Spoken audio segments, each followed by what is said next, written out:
തെരഞ്ഞെടുപ്പ് പ്രഖ്യാപനത്തിന് ശേഷം ആദ്യം സ്ഥാനാർത്ഥിത്വം പ്രഖ്യാപിച്ച ഇടതുമുന്നണി സ്ഥാനാർത്ഥി ലിൻഡോ ജോസഫ് തന്റെ മണ്ഡലം പര്യടനം ഊർജിതമാക്കി. മണ്ഡലത്തിലെ വിവിധ സ്ഥലങ്ങളിൽ വോട്ടർമാരോട് നേരിൽ വോട്ടഭ്യർത്ഥിച്ചുകൊണ്ടാണ് ലിൻഡോ ജോസഫ് തന്റെ തെരഞ്ഞെടുപ്പ് പ്രചരണം മുന്നോട്ട് നയിക്കുന്നത്. തെരഞ്ഞെടുപ്പ് പ്രഖ്യാപനത്തിന് ശേഷം തിരുവമ്പാടി നിയോജക മണ്ഡലത്തിൽ ആദ്യമായി സ്ഥാനാർത്ഥിത്വം പ്രഖ്യാപിച്ച ഇടതുമുന്നണി സ്ഥാനാർത്ഥി ലിൻഡോ ജോസഫിൻ്റെ പ്രചരണ പരിപാടി ശനിയാഴ്ച പൊന്നാങ്കയത്ത് നിന്നാണ് രാവിലെ 8:30 ആരംഭിച്ചത്.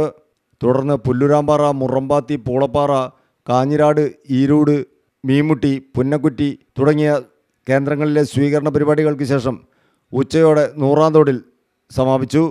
ഉച്ചയ്ക്ക് ശേഷം 3 മണിയോടെ കണ്ണോത്ത്, എലിക്കാട്, അടിവാരം, മട്ടിക്കുന്ന്, ഒറ്റക്കര, ആച്ചി, കരികുളം, നടുക്കുന്ന്, കമ്പിക്കുന്ന്, പെരുമ്പള്ളി, കാവുംപുറം, കുപ്പായക്കോട്, കാവുംപുറം തുടങ്ങിയ സ്വീകരണ പരിപാടികൾക്ക് ശേഷം രാത്രിയോടെ കുപ്പായക്കോടാണ് സമാപനം കുറിച്ചത്. നൂറുകണക്കിന് ആളുകളാണ് ഓരോ സ്വീകരണ കേന്ദ്രങ്ങളിലും സ്ഥാനാർത്ഥിയെ കാത്തിരുന്നത്. ഇടതുപക്ഷ ജനാധിപത്യ മുന്നണി സർക്കാരിൻ്റെ കാലത്ത് മണ്ഡലത്തിൽ വരുത്തിയ വികസനങ്ങൾ ചൂണ്ടിക്കാണിച്ചായിരുന്നു ഓരോ കേന്ദ്രങ്ങളിലും സ്ഥാനാർത്ഥി വോട്ടഭ്യർത്ഥന നടത്തിയത്. News bureau, Mukkam.